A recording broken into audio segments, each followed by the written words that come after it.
Bonjour à tous, c'est Vanessa Montanari du blog de la recherche clinique. Quelles sont les évolutions pour un arc? Quelles sont les évolutions immédiates? Donc si vous êtes arc depuis quelques années, on va dire à compter de 2 ans, 3 ans, vous pouvez avoir envie de changer un petit peu du monitoring et de voir autre chose. Donc vous avez différentes possibilités de changement immédiat.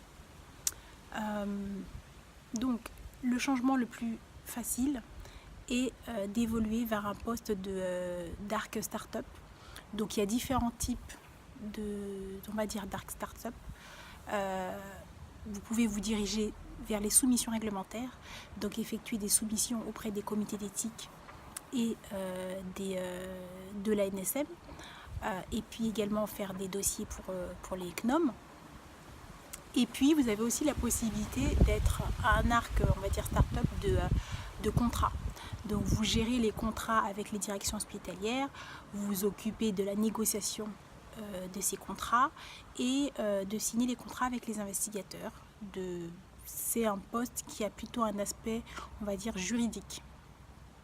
Donc ça c'est les missions, on va dire, les évolutions les plus immédiates. Il y a également un poste qu'on voit un petit peu parfois, c'est en fait l'arc qui s'occupe uniquement des visites de sélection donc, et de la faisabilité. Donc cet arc va effectuer les sélections des centres et va également effectuer la faisabilité. Donc la faisabilité, c'est qu'il va chercher les centres et il va voir si l'étude est faisable dans le centre, si le centre accepte de faire cette étude, si le centre est intéressé.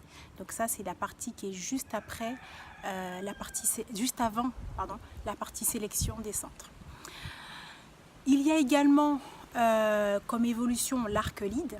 Donc l'arc lead, c'est l'arc, on va dire, senior, mais un arc qui va être amené à revoir les rapports de visite de monitoring pour le chef de projet, qui va s'occuper de certaines parties du projet, par exemple de la gestion de la livraison des traitements,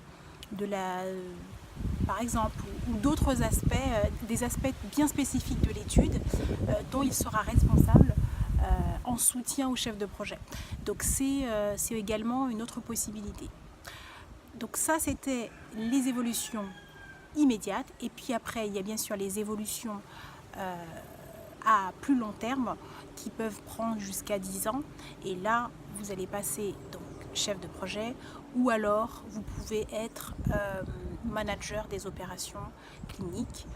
Donc dans ce cadre-là, en tant que chef de projet, vous gérez le projet, vous managez le projet, et puis en tant que manager des opérations cliniques, vous managez une équipe, on va dire d'un point de vue un peu RH, où vous faites des entretiens annuels, vous gérez l'évolution des personnes et la formation des arcs de votre équipe. Voilà.